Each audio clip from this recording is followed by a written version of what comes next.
Today we're reading two stories from r/ProRevenge of people too dumb to realize what a paper trail is. I judge card games from local to world championships.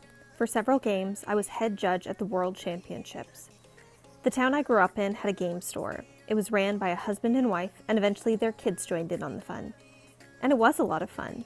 Every night there would be no tables open, and for bigger tournaments they would rent out vacant storefronts in the shopping center to fit everyone that would come. Eventually they moved the store to a bigger store, and it would just keep growing. Some that grew up in the area and played at the store eventually had kids of their own, and they played in the store too. It became a kind of tradition. This is the place that you would take your kids to their first RPG game, or where you buy them their first booster packs. The only Friday nights that the store would be empty was if there was a big football game at the high school. The only reason the store was so popular was because of the couple. They were never flashy, and they treated everyone as if they were the best player in the world. They'd give away free snacks, sodas, booster packs for every little occasion, and sometimes just because. They were more than patient with players, helping them build decks and helping people to get better at the games. They also knew and were able to teach every game they sold in the store. I can walk in any day and there would be several RPG groups and rows after rows of people playing all sorts of games. Didn't matter if I bought anything or not, I can stay from open to close and not spend a dime, and they would still treat me like I dropped $1 million. It was nerdvana. It was also the store where I judged my first event after I got my initial certification. And the husband had me as a judge for almost every event, and he would compensate me half a box of booster packs for the smaller events, up to 2 boxes for the bigger ones. For one really big release weekend, he gave me 6 boxes of booster packs and paid me. His wife was equally amazing and loved her nerds, as she affectionately calls us, more than he did. She would bake us cakes for birthdays. Every day for the week leading up to Christmas, there would be a tin of cookies always stocked and baked the night before. If people got in a jam and needed a last-minute sitter, they could leave the kids at the store, and she would warn the parents that she'll watch them, but she'll also teach them collectible card games. I think this is also why the store made so much money. There was a rumor the store actually belonged to her. Life happened, and eventually I ended up living in a city about 3 hours away, and a few years ago I heard the wife died, and the husband couldn't bear being in the store because everything reminded of her, so someone else was running the store now. I planned on visiting the store, but being 3 hours away, I just couldn't make a casual trip there, as a round trip would be 6 hours. Around the middle of last year, the store announced that they were going to host a major qualifying tournament. This generated a lot of buzz. People from all over the region were making plans to travel to it. I thought this would be a great time to visit the store, so I made plans to go. About 2 weeks before the event, I got an email from the publisher asking me to judge the event. I thought this was a bit odd, as for the store-level events, the store fields the judges and the publisher doesn't get involved at all. Also, while there are a number of us judges, we're not so numerous that we don't know each other. So I knew there was enough judges in the store's area that should be able to handle the event. I wrote back saying I was hoping to be able to play, but shouldn't there be judges in the area that would be able to do this? They wrote back with, there should be, but the store owner said he couldn't get one, even with the list we sent him. Red flag.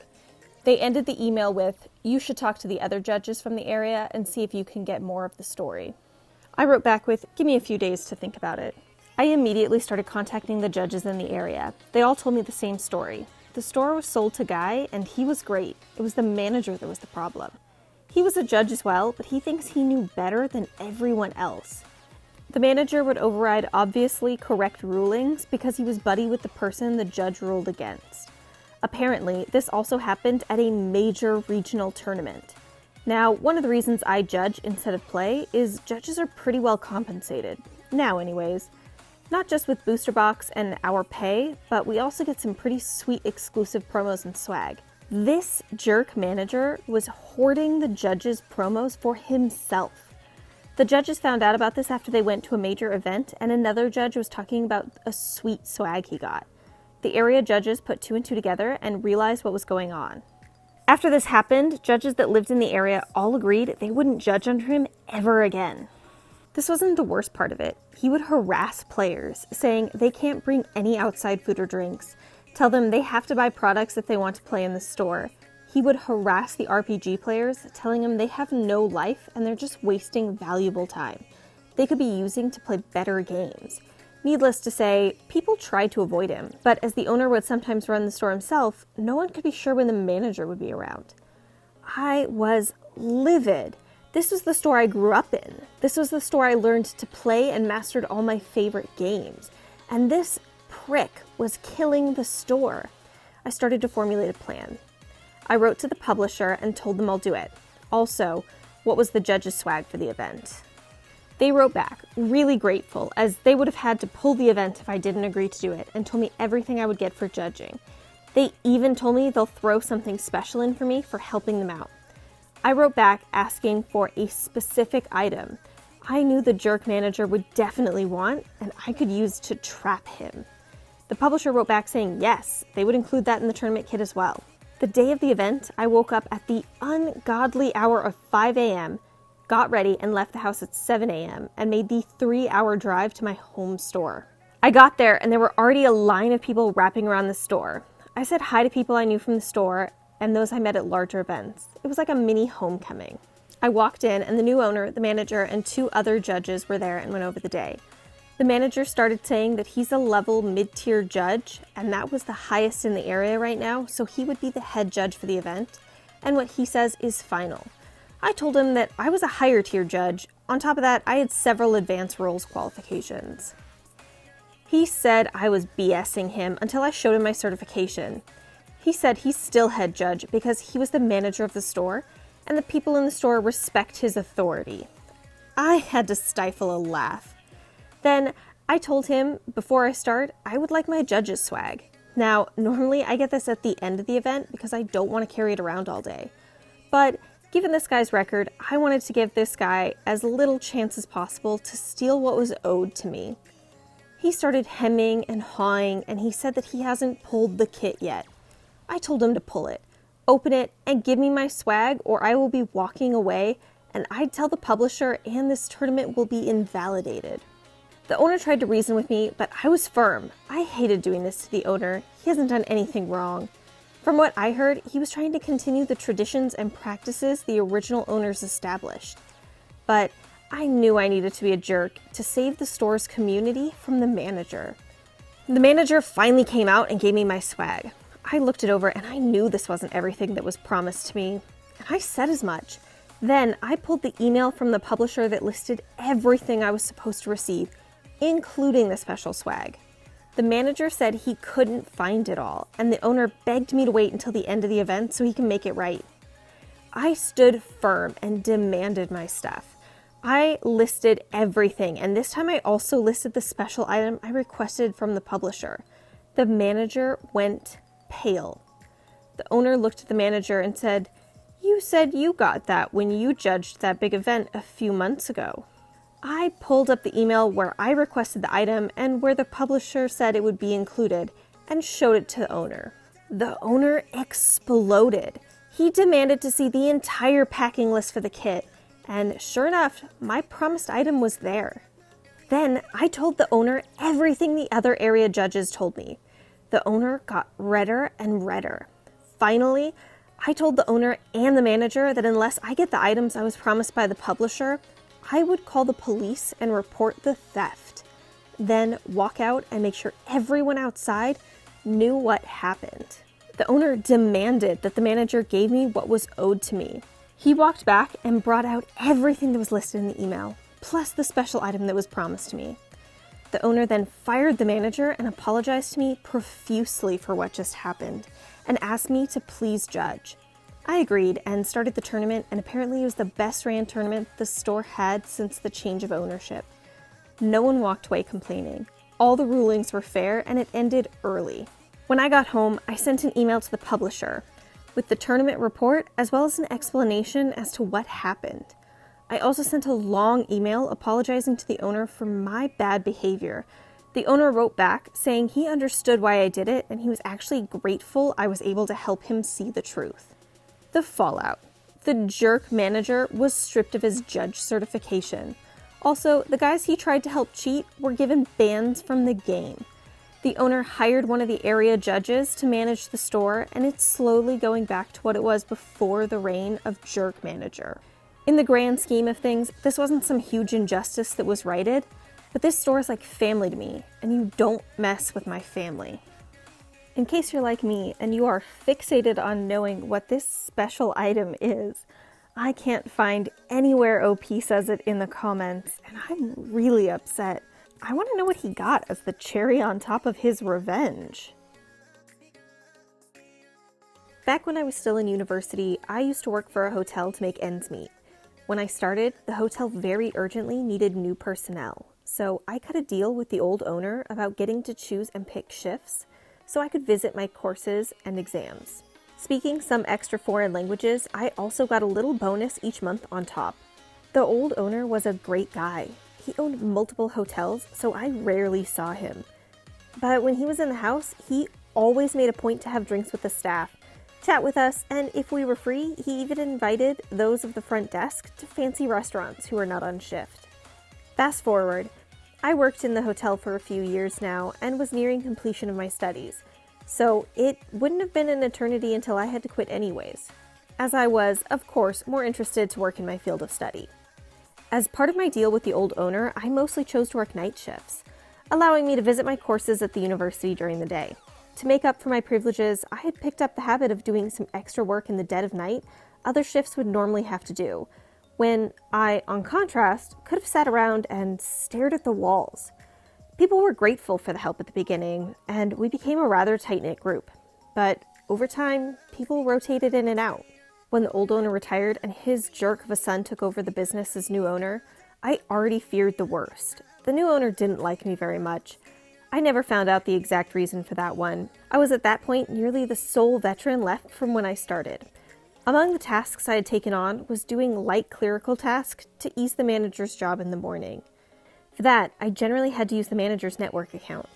One night while doing my lists, I logged into the manager's account and email to do my job.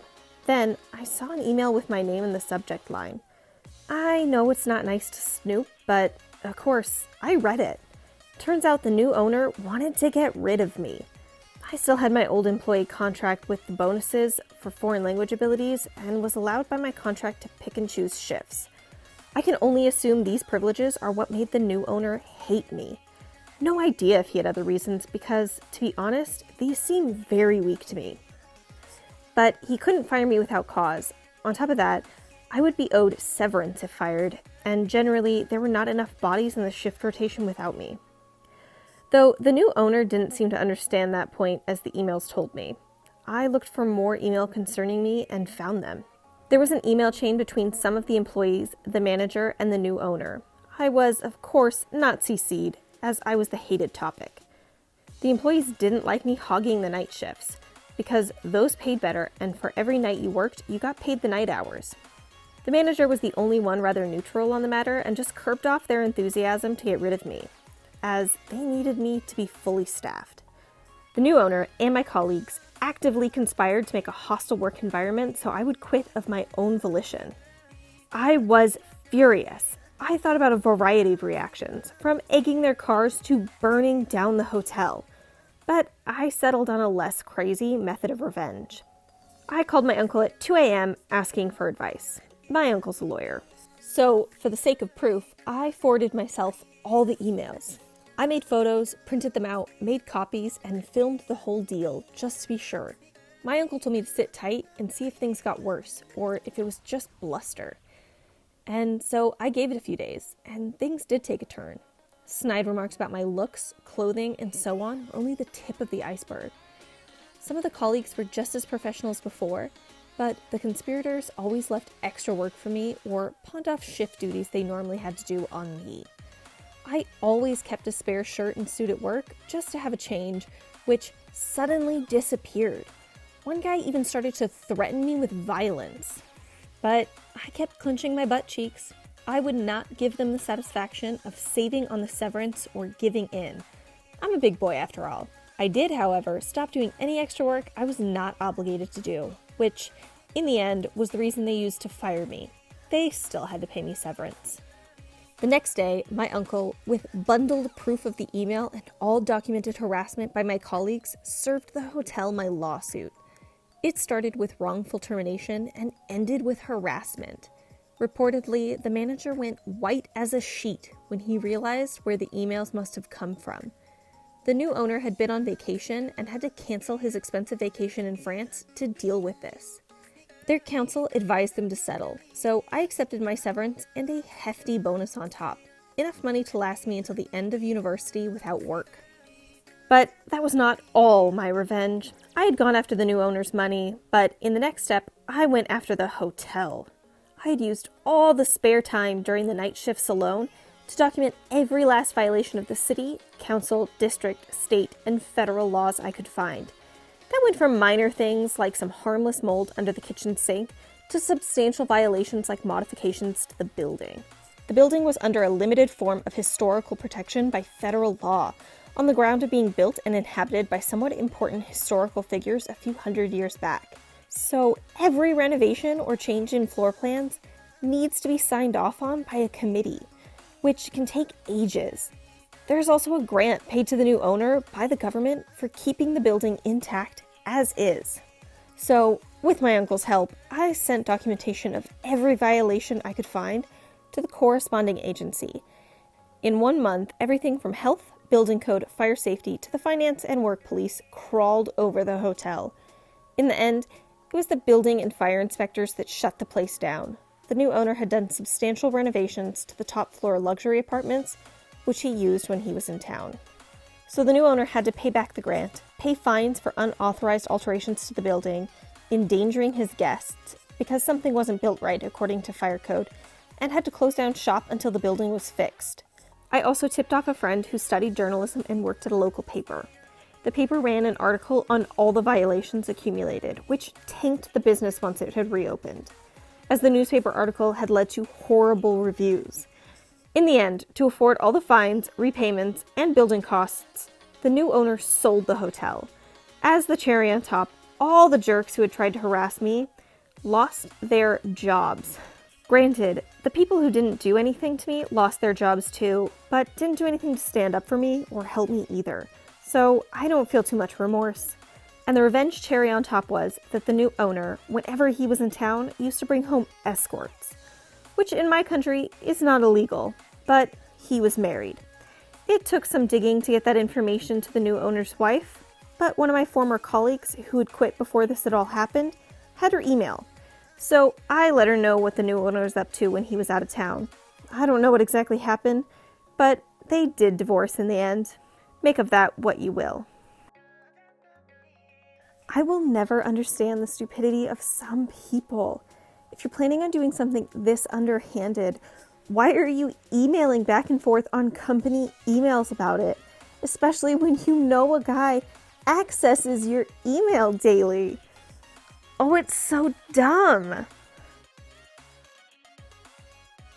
That's all we have for today. I love these stories. They fill my need for vengeance. They're so satisfying. Hope you guys enjoyed them too.